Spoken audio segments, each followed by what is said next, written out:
Yeah. All right, let's freaking go. We are live. Hello and welcome to Talk Shop. I am one of your hosts, Erika, and we have a special guest host here today. Hello, I'm Kendall. Oh my God, we're so fucking excited to have Kendall. Jordan couldn't be here tonight. Kendall's coming in a pinch, and we fucking love her for that because we have an incredibly special guest. You know him from College Humor. You know him from What a Time to Be Alive. It's Eli Yudin. Hello. Oh my God. Incredibly special. The bar is too high already. Eli, not at all. Oh, I gotta tell you guys, this is some tea, and Eli, I hope you don't mind me sharing, but Eli's really nice. We had just posted this episode. I'm not trying to be a bitch, Eli, but you're very nice. All right. We can tone it down. I feel very blindsided. All right. So yeah, we had to reschedule this episode no less than 200 times because everything on earth happened in the last month, and it was always on a Tuesday at 7 p.m. Pacific. And it was truly crazy every time we rescheduled. And Eli was always so sweet about it and so down to clown. And we really appreciate that, Eli. So thank you. Thank you for being just a side effect of having absolutely nothing going on. Yeah, just we had to reschedule. And that's a second delay. Hold on, I'm getting an echo of something in my headphones. Oh no, that's our screen. Okay, I was going insane for a second. For those of you new to Talk Shop, that's just the lay of the land. It's dirty, it's filthy.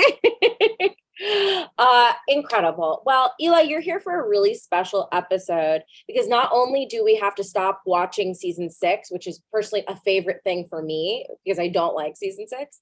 We are in our season, every season fundraiser. Every season, you guys know, Talk Shop is all about raising money for food-based charities. And this season, we are raising money for humanity and inclusion. And they are doing a fundraiser for the flooding in Pakistan, delivering emergency supplies to displaced people and people with disabilities. So it's an incredible cause. We're really excited to be fundraising for them. We'll be doing it until around 8 p.m. Pacific tonight. So please, if you would like to donate, there are a couple of things you can do. One, you can Venmo Jordan at JORDANMYR1CK on Venmo. We have a little account. Sassy's actually doing our accounting for the evening. And she's kind of toiling away. Sassy is my roommate's dog, Eli. She's toiling away in the room. Yeah. Luke Robot's dog, is that? Yes, it's Luke Robot. Yes. And she's perfect. Yeah. Have you seen her? She looks like a russet potato. I've seen many pictures. Yes. And whenever I spend time with her, I love to give her a shoulder massage because she is like human shoulders. Yeah. She's a pit, right? Yeah. She's an American pocket, like a pocket American bully. So okay. She's like 1 foot tall, but 55 pounds, all muscle, all woman. It's incredible. She's got a tiny waist, big shoulders, just the perfect figure. A real love to talk about a dog's waist. Yeah, really love to. 25, 10. Yeah, we try to not let Rika talk about us. Yeah. She's a little perverted. We got dog, a real tube of a woman, just nice 8'8" right now. Dachshund measurements. Yes, it's beautiful. So you can bet Jordan directly if you'd like to donate, and we will tally it that way. You can donate directly to the organization. The link is in the description of this video. And if you want to get a little prize from it, you can participate in our raffle. The rules are on one of our slides in this live stream right now. You will enter by Venmoing Jordan at JORDANMYR1CK with the note Dice Mat Raffle. Do not select vendor or service. Each raffle entry is $10. You can enter as many times as you like. If you put in your raffle entry by 8 p.m., we will tally them all up and pick a winner right after 8 p.m. and I will send that signed dice mat to you. It is signed by Brennan Lee Mulligan, Aabria Iyengar, Erika Ishii, and Becca Scott. It looks gorgeous. It's gonna make playing D&D so much easier. You know how many times my dice be flying off the table? Uh-oh. Hey, drop in the chat if that ever happened to you. Your dice be flying off the table. It's Crisco or something. Woo! Hi, my little Logitech. So that is the deal with the charity today. We are so excited to be raising money for them. Eli, second thing we got to tell you is that just like every episode of Top Chef has a quick fire, so does every episode of Talk Chef.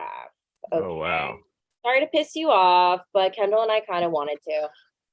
So I have 10 quick fire questions for you. So it's a 45-second challenge where you don't have to cook. It's just questions, and they're all Eli food and preference related.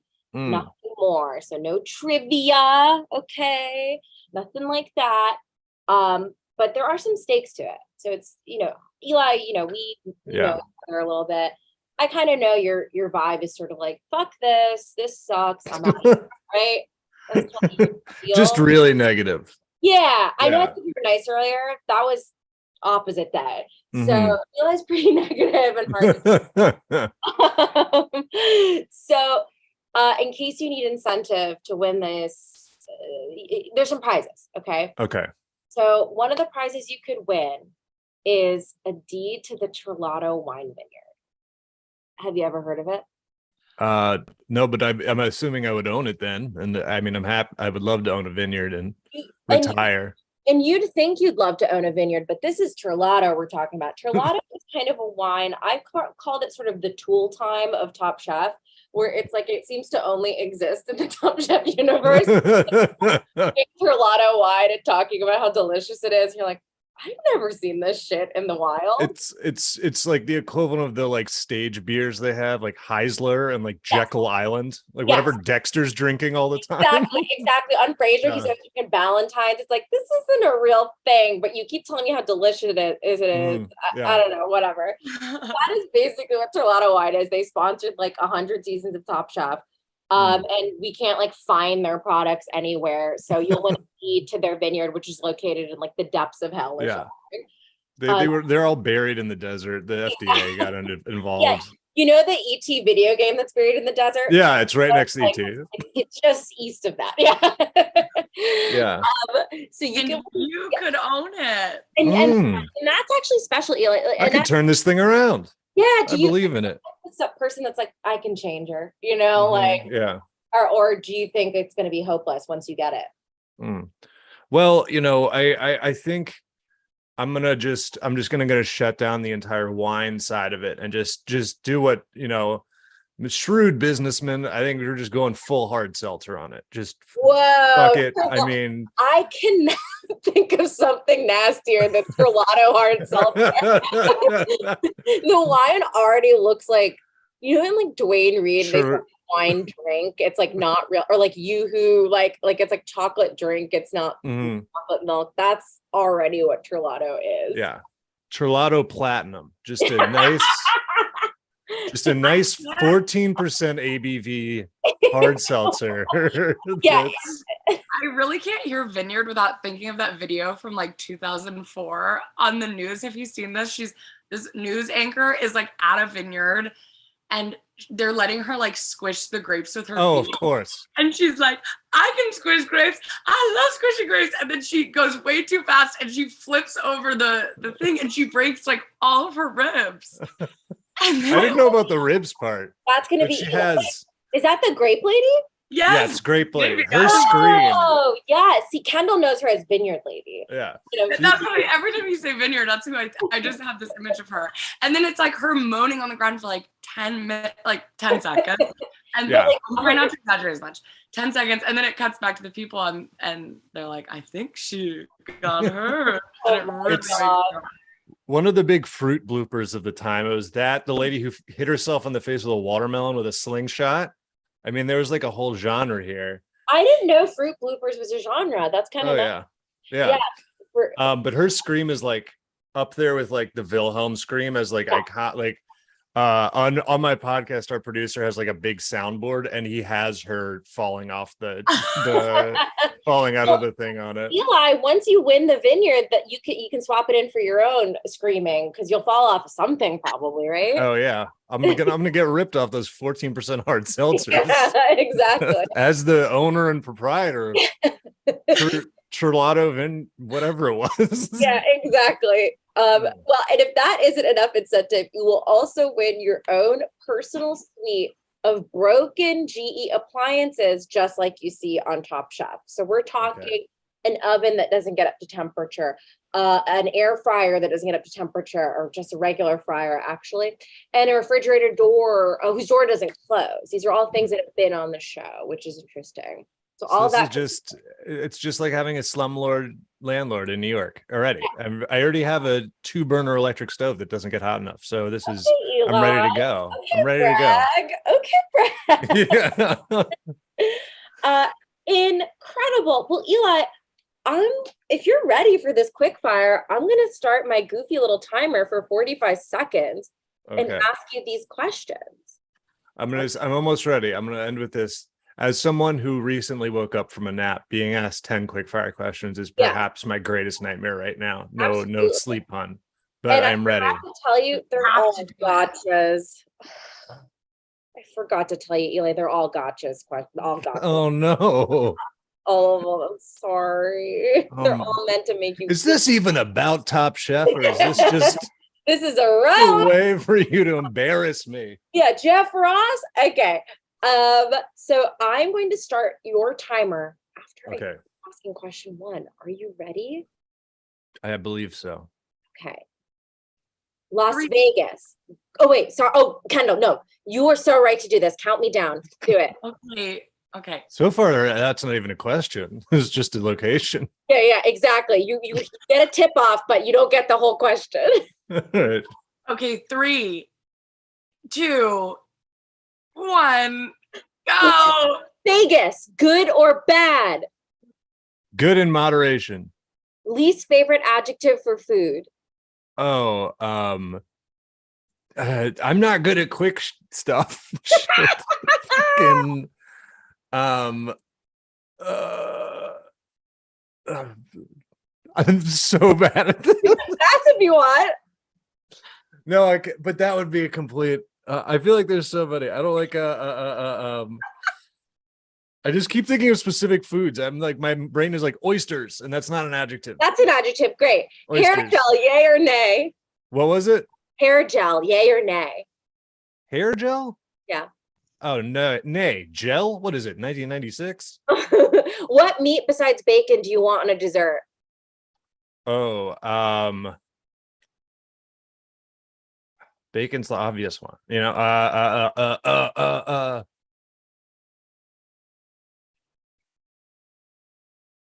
this isn't really quick fire, is it? You can watch my brain working in real time. Say oysters again. Oysters. I was, but I don't want to say that. Incredible, Eli. Unfortunately, you don't win the garbage, but wait, I didn't win? No, I said really close. So right. It was like so close. It wasn't it. Yeah, Kendall had to run the numbers and the photo finish. It was so close. Really close. It was really I'm seeing in chat. I think that's the worst someone has done. Hooray. Yeah, you know. Yeah, when you were trying to think of an adjective, and after 10 seconds of thinking, you go, there must be somebody. And I was like, somebody? Like, why isn't my God helping me right now? Where on is this, the day of it? It's because I didn't atone enough. I'm taken away. Oh no. Yeah, they're mad. Okay. Yeah. Well, Eli, that was a great effort. No problem. It's probably just a sign that we need to get into the thick of this episode. So for those who were confused about the episode numbering like I was, I went through every episode of Top Chef when it was on Hulu. And I believe episode 15 was supposed to be the finale. It moved to Peacock. Episode 15 is listed as the reunion. I don't know what happened. Maybe it's my fault. If it's my fault, drop it in the chat, but be very nice about it. But we'll cover both. So if you watch the reunion, no problem. If you watch the finale, no problem. We've got you on Top Chef. And remember, we've got a raffle going on. The instructions are in the chat. Okay. So Eli, have you seen Top Chef before? I have. We were talking briefly before this. I used to watch, like in the early seasons, I did watch it regularly. And I think at least some portion of it I watched with my parents. But I realized upon doing this that we watched up until season 6. Season 5 was the last one I remember watching because that was the one where that guy Spike was on it, and then he opened a restaurant in my hometown DC at some point. From everything I've read, I've not seen the full season. Season 6 apparently is very bad, so that seems like the right decision. Yes, I've heard it is slow, very slow. I think it's slow and a little showy. You kind of get big, like aggro male personalities. Kendall, I know you're a little new to Top Chef as well, but you saw this episode. Can I ask what your thoughts were? This might be a bad answer, but when there's a lot of men, I just get confused. Like there were 3 men and I kind of didn't know who any of them were. And 2 of them were brothers. Brothers. The same. That's the exactly brothers right. thing was so weird. That was like definitely planted drama. Basically, I think it was that Michael was gonna be on the show, and then they found out his brother was a chef, and they reached out to Brian to ask him to be on the show to kind of create drama. Yeah. And we've talked about this on Talk Chef. This is from the days of Bravo that I'm not interested in, on the days when Top Chef was about drama and not about food. I'm not interested in that. Yeah. I don't like drama. It's like it's a little more. I always like the Top Chef when I was watching it too. Is like I think it was the same way that, not that we're going to talk about internet media websites, because what your experience would either of us have with that. But I don't know anything about it. Yeah. And this is, to be clear, this is not a reference to past workplaces of ours, but like Bravo realizing that they were just like, we just need to make them fight as much, like the same way that media sites would be like, I know a friend who worked for a media site that was not ours, and he just ended up somehow on the pimple popping beat, because that was like the New York. They were just Times. like New York Times. It was just pure. Yeah, it was the Atlantic, and the Paris Review, and it was just pure traffic. Was just him writing about these nasty videos, and so I feel like Bravo got to a point too where they were just like, we just need them to we just need divorce constantly, just always divorce all the time. Where I don't like confrontation, famously avoid it even in my personal life. So you guys don't like more drama? You want less? Yes. I don't like drama. In my food shows, I really don't like drama. I just want food. Yeah. I'm the opposite, Kendall. Yeah. Then you should watch season 2 of Top Chef. It's okay. Great. Yeah. I also thought it was a little boys clubby in the episode I watched. They were like, we're glad she's gone. And then like there was that one part where that one chef was the sous chef. Yes. And he was like, she's the slowest sous chef ever, and she's terrible. Like yes, absolutely. Yeah. It is so male-centric. Top Chef is so male-centric for all of its seasons, but particularly in the first 10 or 11 seasons, it's like really dominated by like gross men. So that's something we can all look forward to. So let's breeze through this, because I love how many opinions we all got on food. Okay. So we're in the finale. We're still in Napa. And our 3 remaining chefs, Kevin Gillespie, Brian Voltaggio, and Michael Voltaggio, have to make a 3-course finale meal. But 1 course must be made using a mystery box of ingredients. To help them, they get 2 sous chefs that they work with that they don't really get much of a choice in. Brian gets Ashley and Jen, who seem great. Kevin gets Preeti and Ash. Preeti is one of the 4 South Asian people that's ever been on the show. And then Michael gets Eli and Jesse. Not me, to be clear. If you kind of thought that Eli Yudin was on the show and had gelled black hair and made fun of a woman for having cancer in one of the episodes, that was not Eli Yudin. Look, I used to be a piece of shit, all right? See? Absolutely. Hair slicked back, making fun of a woman for having cancer. Truly. He like barely apologizes for it in the reunion. So yeah.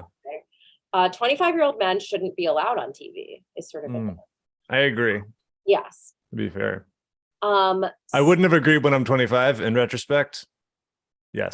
You're 25? I would not have agreed when I was 25. Oh my God. No. I can take my hat off if you need proof, but I'm definitively not 25.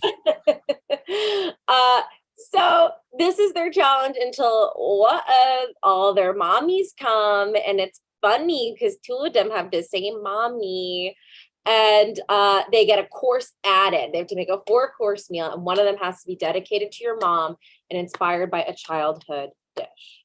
Okay. Yes. That ends up being our full challenge. So I'm going to breeze right through the dishes they made. Eli, I've got ugly pictures for you of these dishes. These are phone photos of a television screen, from what I've heard? Photos of a television screen that I will show you on a green screen that will make them go away. People actually love that. They come for Talk Chef, but they stay for the tech. Yeah, this is what I've been told. This is tech grape lady. Yes, just grape lady. I'm falling over a green screen. Falling over. So Kevin, for his childhood dish, makes southern fried chicken skin with squash casserole and tomato. So, okay. Oh wow, looking good, right? It looks like strawberries to me, but two little dingleberries. What do we think about this dish? We like to give a little thumbs up, thumbs down based on truly any criteria of your choosing. I think it sounds nice. Is it a finale dish? I don't know. Kendall, your guess? Yeah.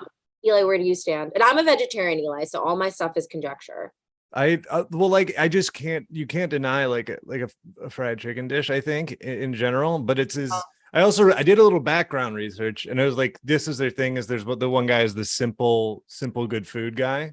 You are correct, Eli. Which I get, and I think in my personal life, like I like that kind of food a lot, and I would go to the restaurant and eat this chicken. But if you're on television, I feel like for the finale, you have to realize it's a visual medium where you can only put your fate in the hands of the judges being like, it's really good. Like you end up with stuff where it's the equivalent of the judges having to be like, it's really, really good. It's really good chicken to like the screen a lot. Yes. Totally. But I'll say thumbs up. I mean, it's not I mean, anybody does fried chicken, I'm excited. I'm excited and happy. I got you. Brian made sardine, German butterball potato, heirloom tomato, and panko breadcrumbs. I guess it sounds disgusting to me. It reminds me. It does sound awful. Yeah. Yeah, it reminds me of when I read like someone who's like born and raised in Sweden talking about like my favorite meal is cold fish with white sauce. You're like, a little surströmming on toast or whatever. That and disgusting. I love that his mom was like, I love the panko crumbs on it. I love the bread. The bread is good. I feel like there has to be thing about this that he put it on there. That's just very funny to me. Absolutely. I feel like this is before like maybe it was Top Chef in this that just brought panko crumbs into the like just made them what they are today. Yeah. But I feel like again, like it's like aren't there like there's no better crumb, there's no fancier crumb to use in this high stakes situation? Sound off in the comments if you've got a fancier crumb. I can't think of a fancier crumb. Yeah, I don't know. And then it's like that is like sardine. Something about the name almost weirdly sounds like it's not cooked. Does that make sense?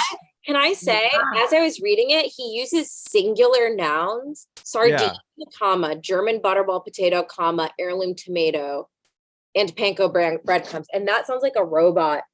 I don't know, said it. So this is what it looks like. We can all see it. We like it. Like perfect visual. I can see that very clearly. It looks very good.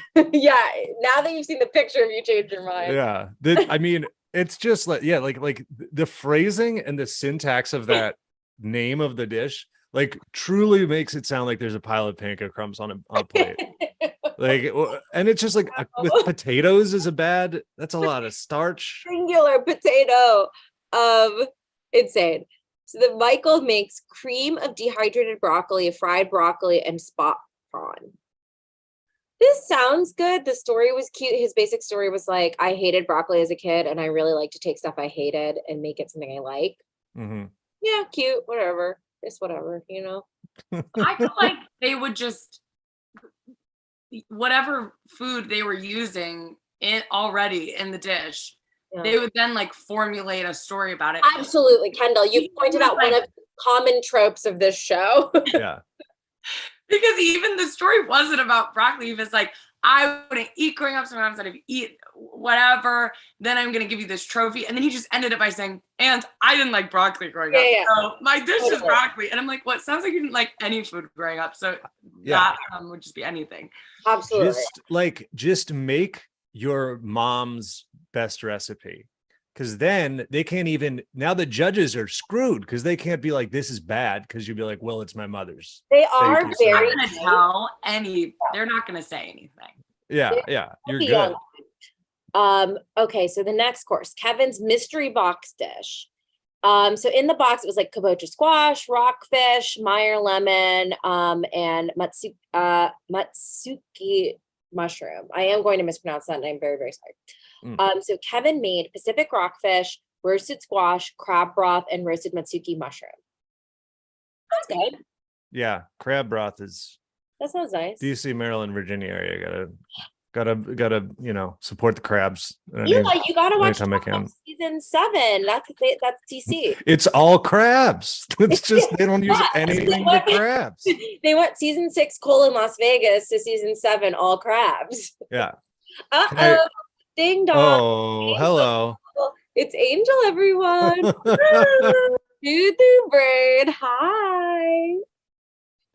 Very good, Angel. Jumping in. I could share with you my favorite thing about crabs, but I don't know how that does with the schedule of the show. I don't want to throw everything into whack. I had some time blocked out from 7:29 to 7:31 for you to share your favorite thing about crabs. So yeah, ready to go. I did discuss this. If anyone's a podcast, I've discussed this on the podcast. I don't know if you're familiar with crabbing. Have you ever been crabbing before? Yeah, I haven't. Okay, so there's like the way some people know with like the trap, where there's like a trap with it's complicated and has a net and they can't get out. There is also a simpler way to crab, where you literally take a piece of old chicken or meat and you put it on like a hook, which is like, that's even generous. It's like you just put it on like a pointy piece of metal and you drop it to the bottom of a bay or whatever. And then you pull it up and crabs will just like grab the meat. And then when you pull it up, they're just still holding on. They're so fucking stupid. Like it's crazy. Like the way that, when you catch a fish, you have to have a hook so that it's like, once it realizes it's getting hauled up, it's like trying to get away. The crab is just like, oh, cool, like chicken, and then just grabs it with his claws and just holds on. Won't let go until you take it and like put it away. It's great. Like I've been there when someone gives me a piece of chicken. I've been there. Yeah, I mean, it's literally it's the equivalent of like if there was like a plate of food and you started eating it, and then that plate of food started slowly getting yanked away, and you were like, well, let's keep and just following it pulled itself into the ocean, and I just went with it. Yeah. I love their dedication to old nasty spoiled chicken. Right. Oh, sorry. No, you go, Kendall. You didn't you show us a photo of like a huge crab attached to a trash can? I did. It makes me absolutely fucking sick. You guys can Google it. Huge crab trash can. It's really fucking disgusting. It's big. They're creepy. Like a coconut crab. How big are they? Are they as big as a trash can? Yeah, they're huge. Coconut crabs are like. Because I was actually going to say the image you described made me feel sick. No, these are cute little guys. There's something that happens in my brain. It's itching. No, we're talking Maryland blue crabs. They're cute little guys, and then the Maryland makes mugs, and it has them on it, and it says, "I need my coffee because I'm feeling crabby." It's delightful. It's very cute. Yeah. The coconut crabs are fucked. They're like alien face hugger looking things. That's what I think. You're definitely. Is that a thing that's common in Maryland? Will you like see one walking around like a coconut crabs? Like a loose bear or something? What, coconut crabs? Yeah. No, those are like a different. They're like an exotic animal. They live on like islands and shit. I think. Yeah, I think I would throw up if I saw one. So that's I good. would. That's fair. It's like a horseshoe crab. I don't like. There's some really bad crabs. There's a lot of messed up shit in the ocean. I'm sorry to say that. There's a lot of disgusting stuff happening. Yeah. I will also say I took a friend of mine, very funny comic, Casey James Lango, came back to DC and we did a show, and I took him to a crab house to get the experience, and he'd never had like live crab before. Yeah. Did not like it. I have a video of him like being disgusted by taking apart. I mean, they do look like bugs, and they got a lot of stuff in there you don't know about. It's not all meat. Don't they have like poop in them? You got to pull out their like gills, and yeah, they got a lot of stuff going on in there. Okay. So glad I could help you visualize this. Rick, you never had crab? I've never had crab. Before I became a vegetarian when I was 11, and I had only had shrimp. A teacher made me try salmon, and then a white neighbor's dad gave me some type of fish, and I don't know what it was. White neighbors love salmon. My dad loves salmon. I know. White people love fish, and they love to be like, you should try it, you'll like it. I'm like, One time my dad came up and visited me and ate salmon 3 days in a row. Really? My mom's like that. Yeah. Okay, we got salmon freaks. If you're a salmon freak, drop it in the chat. Yeah, let us know.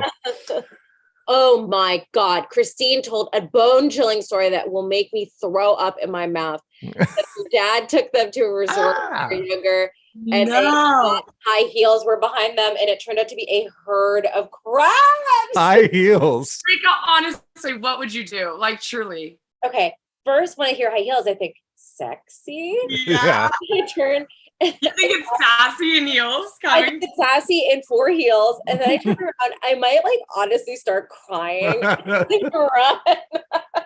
It's too scary. What would you guys do? I would kneel down, and like I really think I'd want to be like holding them. Shut up. They're spiky. They're spiky. I'll tell you something else you'll hate to know. Crabs are a lot faster than you think they are. They're like really fast. Is there a way to outrun them? Like how, you know, an alligator, you have to run in zigzags because they can't turn.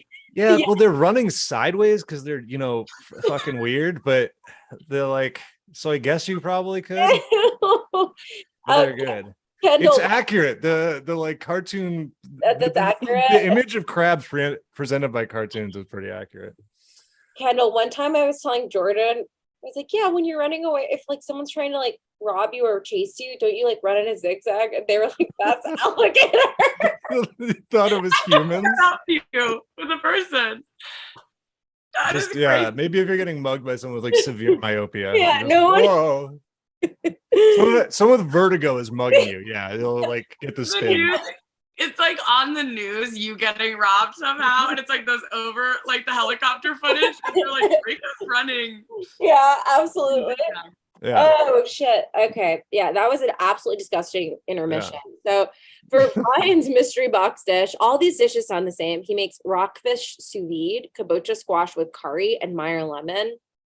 It sounds whatever. I don't really trust Brian to have flavor all the time, but I'll try it. Mm-hmm.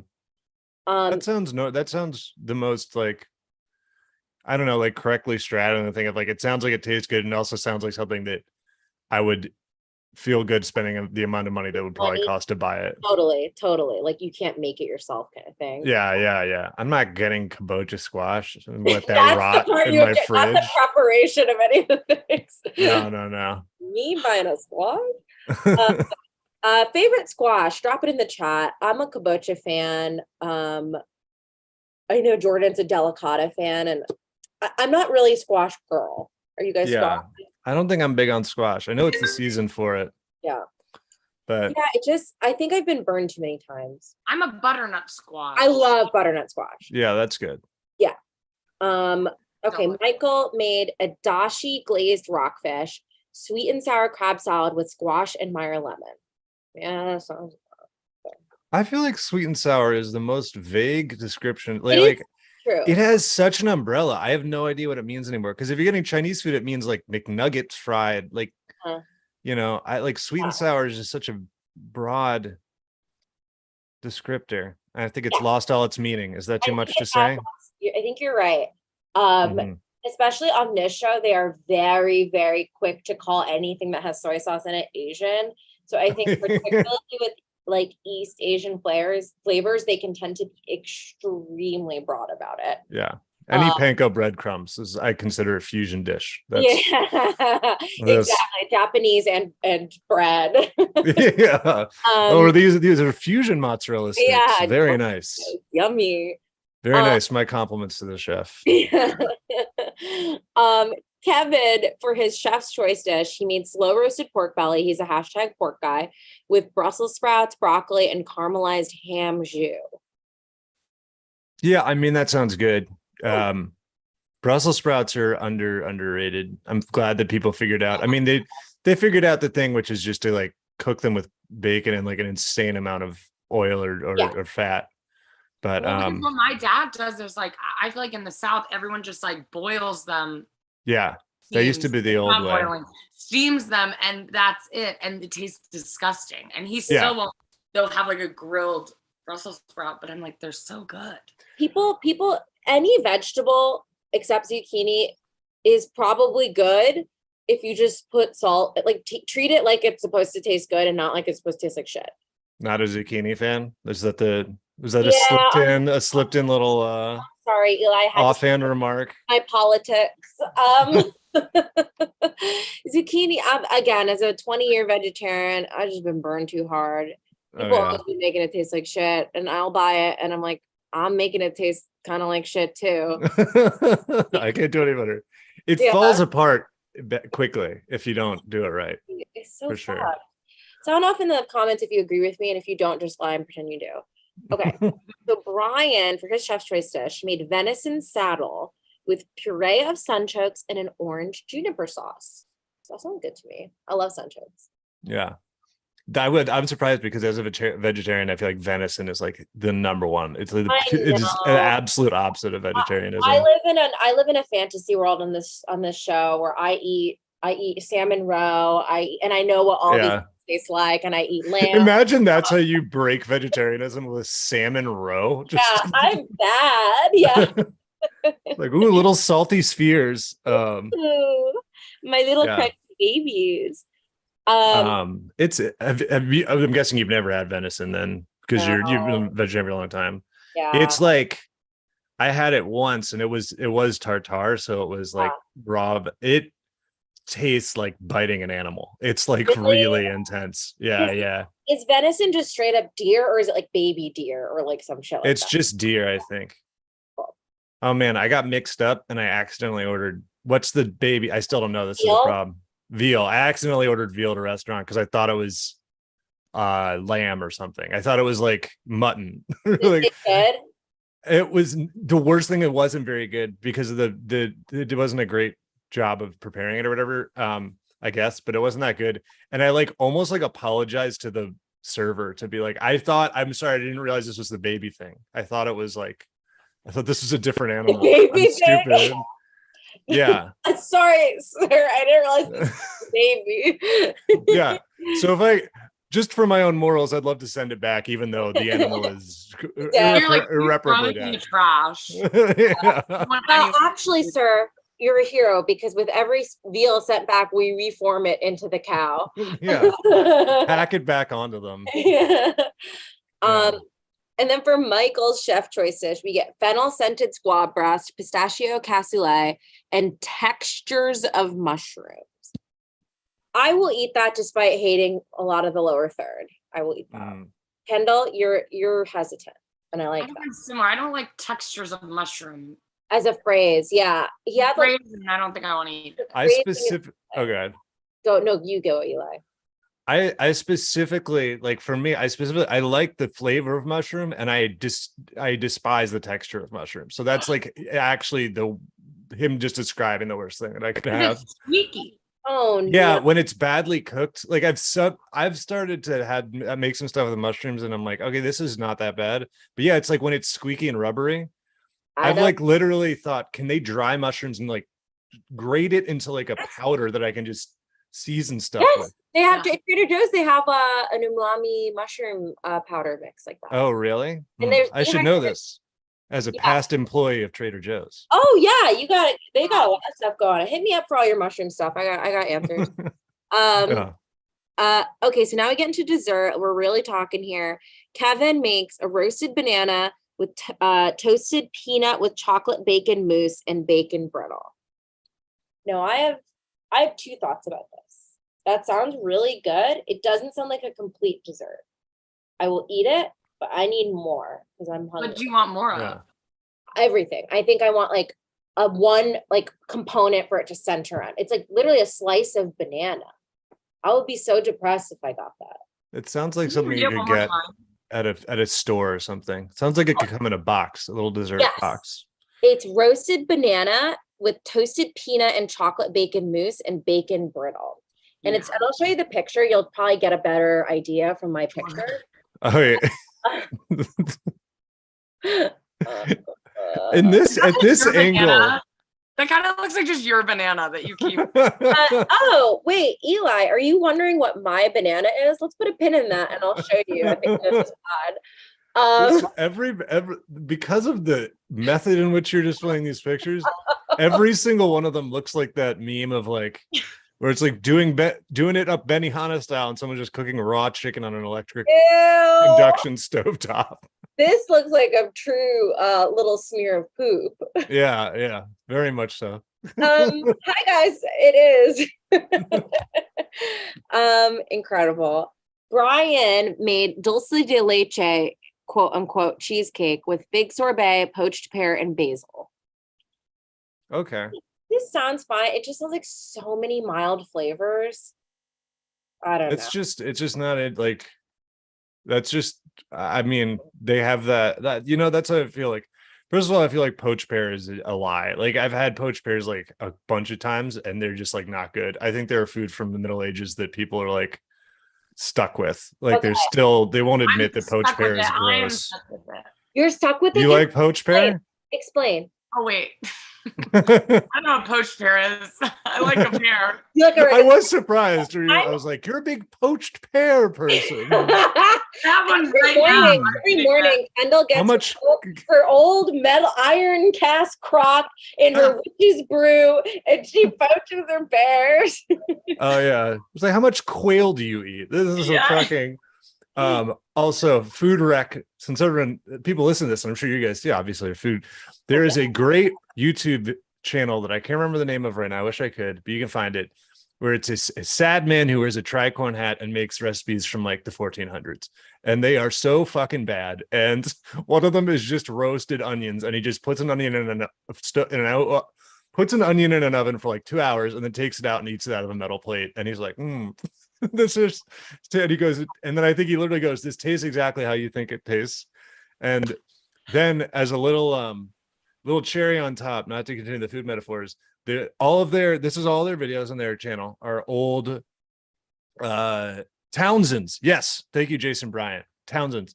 And so all of their videos are obviously him making very old food that's bad, and except for one where it's him saying, just like addressing the camera, asking all of the viewers to please keep politics out of this channel, because this channel for making old shitty recipes turned into like an absolute political firestorm in the comments, as you can imagine. Is he the guy who made the water pie? That sounds very his sort of shit. He makes some bad stuff. It's not his fault. They didn't know what the fuck they were doing back then. All of their recipes are like, get like a side of beef and like boil it, like put it in a cauldron for 3 hours. And then every time he eats it, the whole vibe is he's just like, yeah, I mean, it'd be good to like season this. He doesn't say that. I'm going to share screen briefly. Does that fuck something up? I don't think I can. Okay, I'm just going to put the link in the chat. This picture is truly disgusting. It is a pie crust with someone pouring just a simple cup of water into it. Oh, that very is moist. Very moist, very moist, as if to be wet. I'm sorry for insulting poached pears. Elaine in chat is defending poached pears. Elaine's probably gonna come for you. Elaine historically is rude and mean, so no, everyone. She's already come for me. She's already she's already attacked me by very nicely offering to mail me some poached pears, which I can't think of a more difficult thing to mail. But well, put those wet babies in a little envelope, mail them through. We're gonna love it. Incredible. Okay, our last little dessert we have. Michael made a chocolate caramel coulant, butternut squash brulee, and butternut ice cream. This sounds awesome. I know they were like, the coulant should be served immediately after. It's like, well, they're on a fucking reality show, so they probably had to get it plated exactly in front of a camera. So shut the hell up, Tom. Especially Tom Colicchio. You like, nobody has a vibe of like being in the fucking trailer for a long ass time like Tom Colicchio. You know he's fucking around in there. Okay, fun fact about Tom. He doesn't wear socks. We've interviewed a lot of chefs from the show, and they say he doesn't wear socks. Stinky. Okay. Stinky. We say that he has. We say WAPDAF. Wet ass pussy, dank ass feet. That's what we chef. I feel like I'd be like, well, with scent being such an important facet of flavor, Tom, I need you to put some fucking socks. Yeah. Is he wearing like? I mean, he feels like a 5-finger shoe guy though too. Ew! My geometry teacher wore those. Well, you need that extra grip and that the individual toe autonomy to stand up on high school regular floor. Insane. Yeah. So funny. So then we go to judges table, a lot of deliberation. Michael Voltaggio is the winner. Spoiler. He is probably the most famous person like from the show, like famous chef. Really? Yeah. I think he's the most successful or like famous winner of the show. How? Oh, really? In what way? I think because he was the first guy to kind of come in hard with a point of view on the show. And it just happened at a time when he like the internet and social media was aligning. And he just has that kind of I get fucking shit done. I'm a bad boy of food kind of vibe. Yeah. I mean, this is all like because I'm trying to think, and it's like it feels like a thing where it's like the same way there's like so many bad versions of Tim and Eric that it's made me like dislike Tim and Eric a little bit through no fault of their own. That like I think this was before. Like now you're watching an early season of Top Chef and it's like, oh, nice fucking garlic tattoo on your forearm. Nice, like all that. And it's like, I think they began that. That was the Bad Boys Chef. Yeah. You know, disgusting. Like a character on Gods of Food. Eli promoting my thing. What are you saying, Kendall? Sorry, no. I was just gonna ask who was the one who like originally was going to be on it, and then you said they asked the brother to do it? Yeah, so I think Michael was originally supposed to be on it. Him. Yeah, and then they knew his brother was a chef. They're like, ooh, we can create drama by having both of them on season 6. Yeah, because that's why Brian is also a little bit more of like kind of a piece of paper, like doesn't really talk very much or charismatically. Bonus Voltaggio. Yeah, exactly. Extra voltage. If you watch the reunion, it is so boring and bad. I'll run through it quick. Mike Isabella is still disgusting. The fan favorite was Kevin. Kevin felt self-conscious. He couldn't speak French when he was at a table of fancy chefs. Mateen is the only person who I think I have ever seen on the show where Tom Colicchio spit his food out. Toby Young is an asshole. Mike. What did he spit out? It was some sort of seafood that he said tastes like chlorine. And they were serving it in like a Las Vegas desert. There's I'm trying to think because I feel like the only time they like don't eat something, there was one time on what was some show where somebody dropped like a ghost pepper in their thing by accident, and then the chef, the judges were like, yeah, I mean, we can't eat this. Like, oh my god, I don't remember that. I don't think it was Top Chef. It might have been Chopped or something. Was it shout out. Oh, that's crazy. I'll tell you this. I mean, this is the heritage of it. My mom puts the Food Network servers under extreme stress with her. I showed her how to watch like the Food Channel on demand, and her Roku is humming with activity. She's going nuts on about it. to explode. Yeah, she likes Guy's Grocery Games a lot, though. That's cute. I used to love the Food Network. I don't know what happened, you know? It got a little weird. I don't know. Weird. I feel like they didn't need to change as much as other channels did, but they did it anyways. They pivoted on needlessly. Yes. But yeah. So what did we think? The reunion was so boring. They have also like a weird montage of like Robin being annoying, but Robin is there. And it feels like more bullying, and she was already bullied out of the whole season. I don't know. This season sucks ass. I'm so glad to be done with it. And I've kind of tipped my hand as to what I thought of this season. But what do you guys think of this episode as newcomers into Top Chef? Well, I don't have full season arcs in mind. My limited knowledge is only the final people. This was the season I missed. I apologize that I did not watch 14 hours of television for this. Eli, absolutely okay. That's the game here in Talk Shop. Yeah. I mean, Vegas it feels apt that like Vegas is the one that would kind of, feels like maybe not jump the shark moment, but like, I don't know. It's not a very, I think Vegas is a fun city. And I know that people from Vegas will insist heavily to the latter, but especially the type of Vegas that would be shown in this TV show is just like a very, like say what, if you grew up in Vegas or whatever, say even what about like off strip and like, there's lots of interesting stuff, but like TV Vegas is such a flat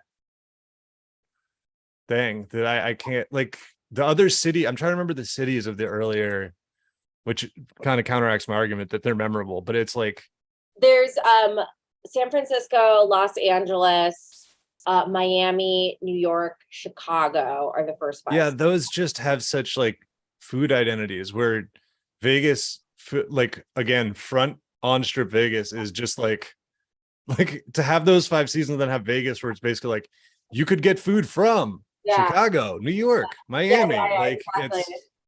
It's weird. I think too, I go into food shows kind of wanting to learn a little something or see something creative that I haven't seen before. And in these early seasons of Top Chef, you don't get a lot of that. You kind of get what we call on Top Chef, like hotel food, like food you could probably order at a hotel that you won't really remember, but tastes totally good. Yeah. And you don't really get inspired a lot by these earlier seasons. And I have to say, if you guys thought I hated season 6, season 7 DC is actually my least favorite season. In addition to season 2. That makes me want to watch it somewhat just to see how bad it is. I just think it sucks, and the people are like uncomfortable and weird. Yeah. I forget to. Oh no! They make them. Oh, it's just. Do they make them all live in the same house? Is that one of those situations? Yes, they live in bunk beds, and like they'll be like, we rented you a mansion, but each of you has a bunk bed, and there's 7 bunk beds to a room. Yeah, that's fucked up, man. Just like let them live. Yes, in normal real life. Kendall, what were you gonna say? I also, as someone who craves more of the drama than the food, I felt like in the one episode I watched, it felt like everybody just kind of, and maybe I missed the drama, but it felt like a little bit everyone kind of just like was very bland. Like those are the 3 most bland men I've ever seen in my entire life. They all had the most like top 10 popular names of the 70s, like very normal names. And I just feel like there was no drama. No, usually I feel like in the one other episode of Top Chef I watched, there was fighting, and there was like a man who was like really mean, and he like would make women cry. And not that I want that, more of that. Nothing like that. Where I'm and you were like, finally, some personality. Oink oink, Kendall's a drama hog. Okay. Yeah, I mean, I feel like the part of the problem is they get these guys, and like especially then, it's like these guys' personality is that they cook, is their chef. And so when they're on a show about being a chef, they're like, well, this is what I talk about with other people. And usually those other people aren't like, there's nothing else to go off of. Sounds pretty damning. I should be clear. I also don't do many things, but.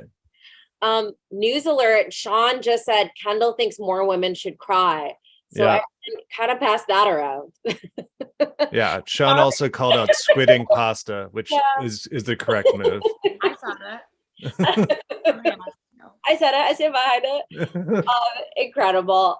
Well, we love to hear it. We're so glad to be done with Las Vegas. Incredible. And guys, just a reminder, we still got that raffle going for that dice mat. I've been popping the info in the chat, but here's your verbal reminder. If you want to enter the raffle for the signed dice mat, it is signed by Brennan Lee Mulligan, Aabria Iyengar, Erika Ishii, and Becca Scott, all of Dimension 20 and D&D fame. Please Venmo at JORDANMYR1CK by 8 o'clock. So that's like, we got a few minutes. Maybe I'll extend it a little longer, but I don't know, guys. Do not select vendor and service. It's $10 per entry. You can enter as many times as you like. Proceeds go to the nonprofit Humanity and Inclusion, which is benefiting Pakistani flood relief.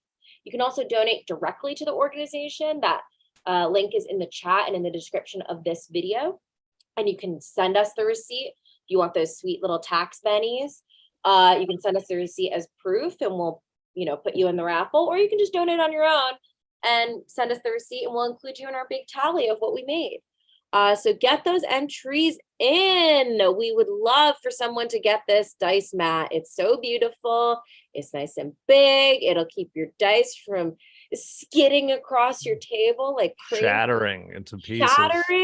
Shattering. Yeah. Shattering, guys. You can play Magic the Gathering on it too. I saw a picture of it and it's the right size for that. If you're an even bigger fucking nerd like me. Okay, well, I actually know quite a few Magic heads, so that's really good to know.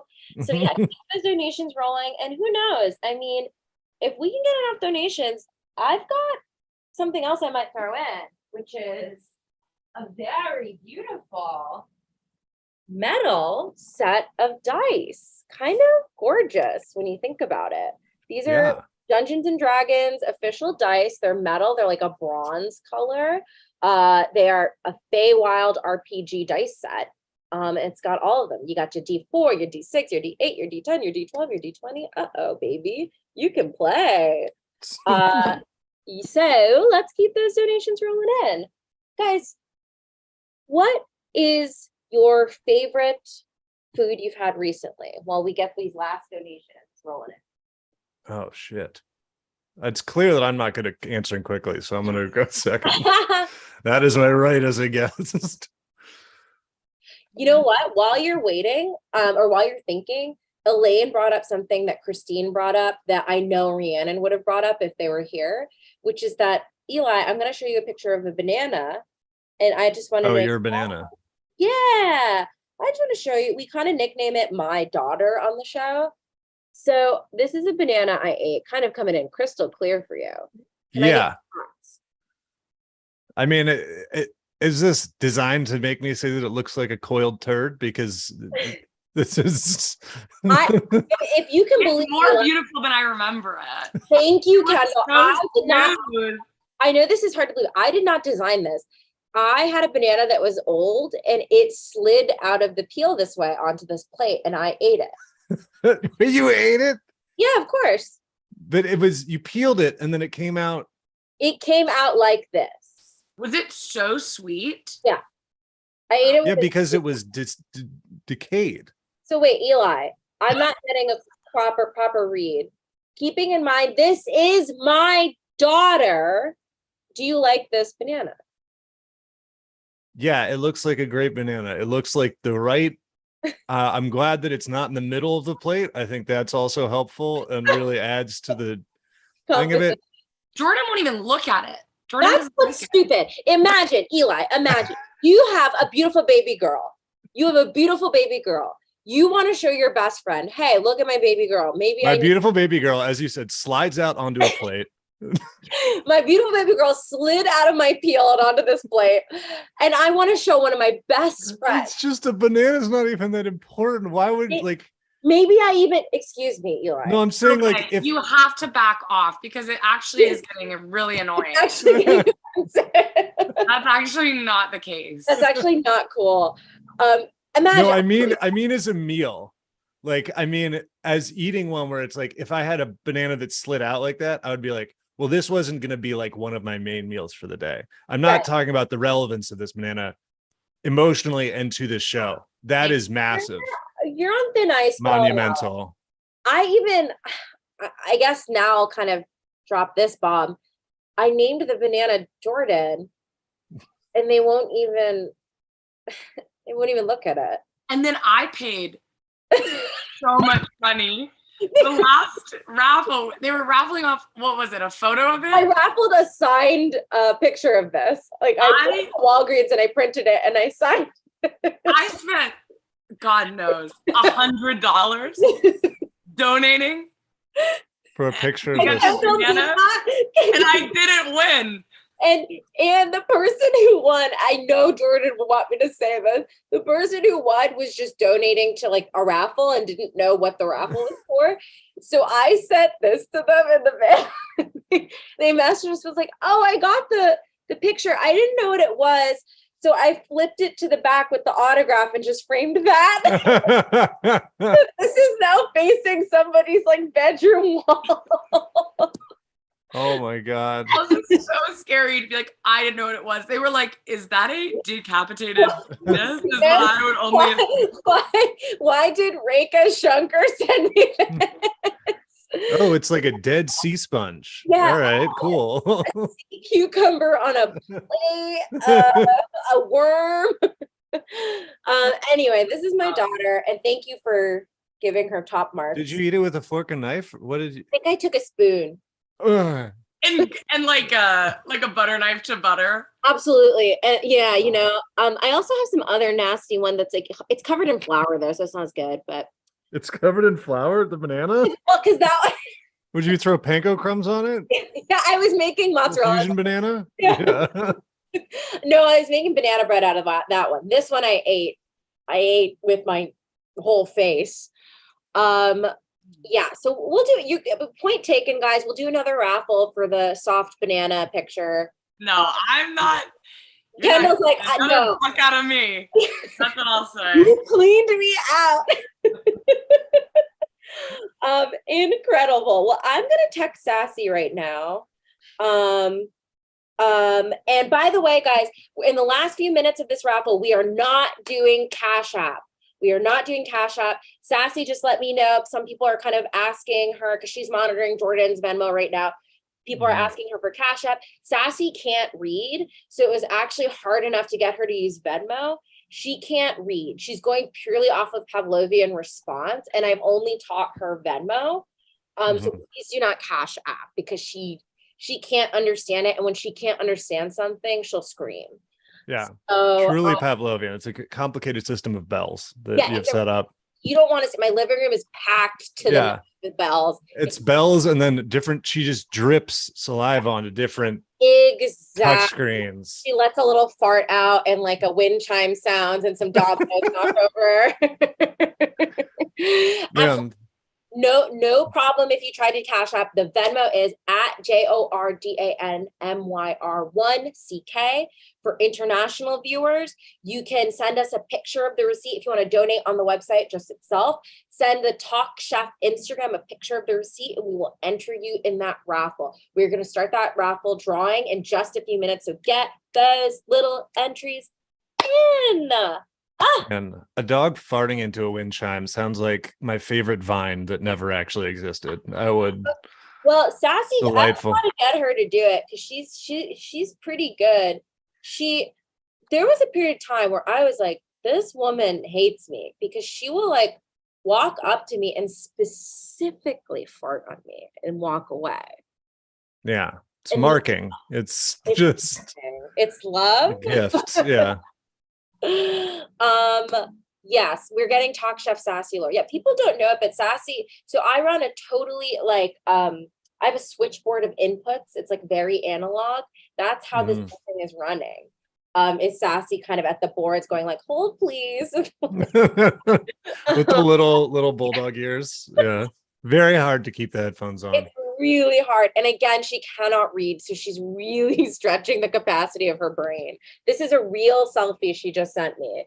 So oh my God. Yeah, she's really happy. Crunch numbers in that position. Yes, she actually since she can't read, it's a little bit of a wash. She might be taking a little relax right now. Yeah. So let's get those things in. We'll cut this off at 8:10, guys. Cut it off at 8:10, and then Rika, what? What's your favorite food you've eaten in the last? Oh, we never even. None of us answered. I don't think. I'm not answering that question. Just I'm opposed morally.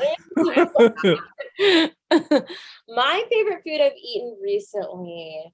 Ding, ding, ding, ding, ding. I mean, I'm always gonna be talking about Major Domo's potatoes that I ate with Jordan Myrick. Those were really incredible. I feel like I ate a really good thing also recently. I had really good masubi from Mama Masubi out here. It was kelp. So good. And then oh my God, I went to Quarter Sheets and I had their princess cake, which is a layer of marzipan on top of like chantilly cream, raspberry jam, really light sponge, pastry cream, and then repeating that all over. Here's a picture. It's so perfect. fucking good. Oh, I saw that looks very. It's so good. That's like tea time quality. Throw that on a little, When I'm busting out my high tea, I'm going to get this princess cake from Quarter Sheets. Are you dessert heads? I mean, Kendall, I know you more than I know Eli. I know you like a dessert. I like a dessert, but I'm not a sweet tooth. I always will pick savory over sweet, but every single meal, and I've heard people say this is because I have ADHD, but I think that might be people letting me get away with that. That might be an excuse. They've watched too much TikTok. They're just diagnosing people. Right. They're trying to get you to sign up for BetterHelp or whatever. Oh, yes. Look, I've been there. I'm not going back to that. I have terrible BetterHelp experience. But I always have to eat something sweet after I eat something savory, like after every meal. I feel like a really insane urge, but I do like sweet. Yeah. I'm not a big sweet. I like a sour. I have a couple like favorite things. One thing I like to do, there's two things I'll recommend. They're both candies. One, I don't know if it's New York specific. It's like stuff you get at I don't want to say the word bodega in front of LA people's. Hey baby, we're all screaming at me. Quote tweeting me on Twitter. But they have you got, I don't know, probably other places that, they're really cheap sour power straws. I don't even know if that's their real name.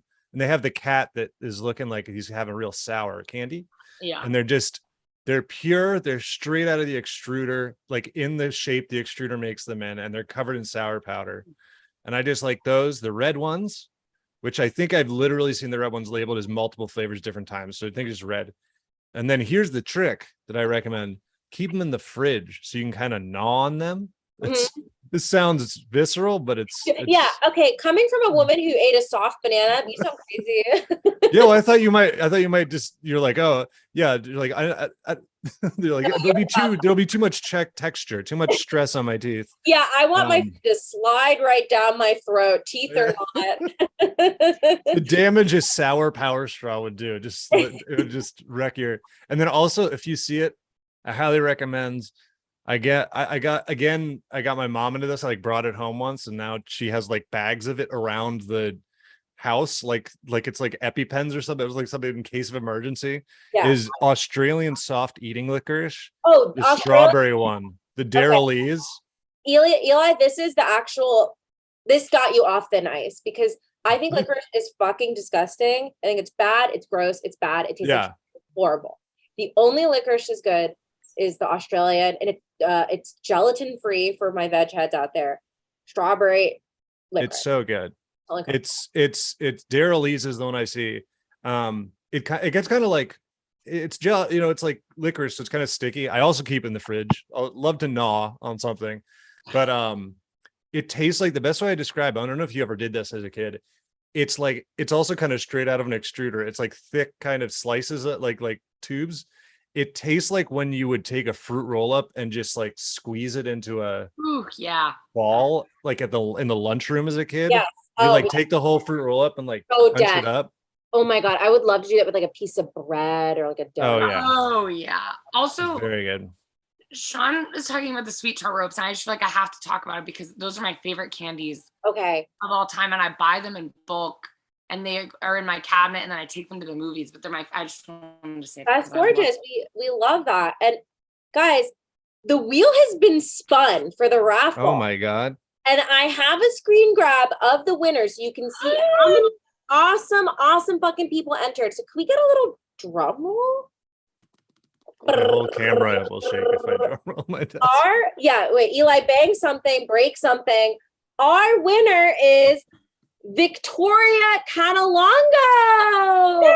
Congratulations, Victoria. You are the winner of a gorgeous signed dice mat with beautiful metal dice. Thank you so much. Please, if you are listening, message the Talk Chef Instagram so we can get the contact info from you and get the best way to send it to you. Congratulations, Victoria.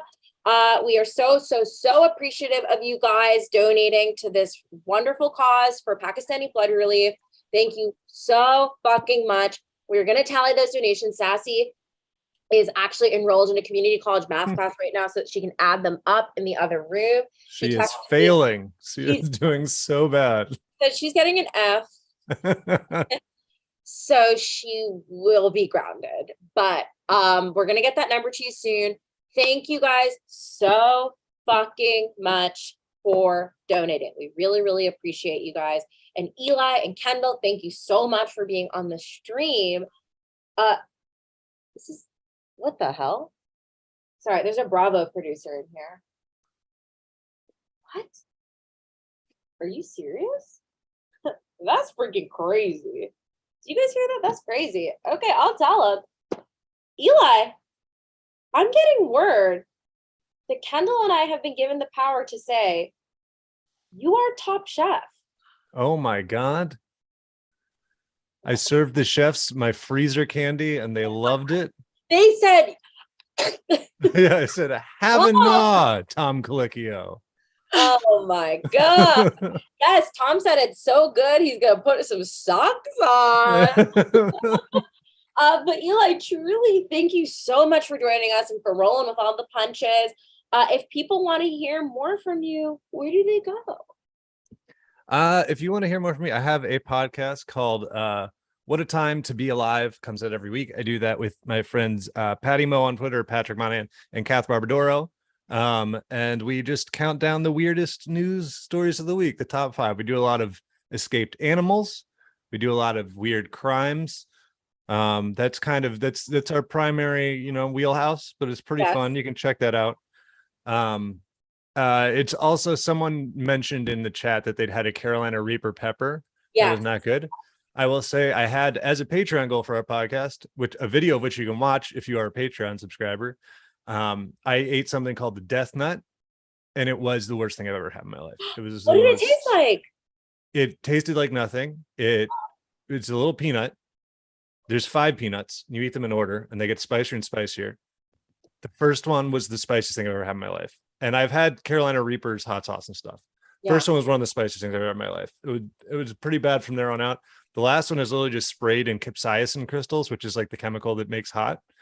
And it tasted like nothing. I thought it felt like there were knives in my throat for like 10 minutes. So you can watch that video of me and Patty and Kath and our producer all eating the Death Nut. But yeah, check out the podcast. That's great. If you want to see that. If there's anything else, it was great. Very fun. Thanks for having me. And also here, I'll say this on the candy tip, Take 5, give it a chance. It's so fucking good. They're incredible. And it's doing so badly. They've redone the packaging like 4 times because they cannot sell this shit. And it's such a good candy. Talking about like it's like a sports team or something. Yeah, they can't. They've tried so many things. Have you seen? They're on their 3rd or 4th change of it. Crazy. I would say here are my favorite candies. Nobody asked. I love Ferrero Rocher. I love Grand. I love Take 5. Like billionaire candies. Like this is like what Richie Rich eats. Ferrero Rocher is what JLo takes a bath in. 100 Grand is what Jay-Z fucking steps on in the morning to get his Lamborghini. And then the 3rd one I said, Take 5. Take 5 is good. Yeah. I'm a Twix head. I'm a classic Twix head. Oh, I love a Twix. I love a Twix. Well, guys, this has been an incredible stream. We're so excited to be back. Tune in next time. We're gonna cover Top Chef season 7.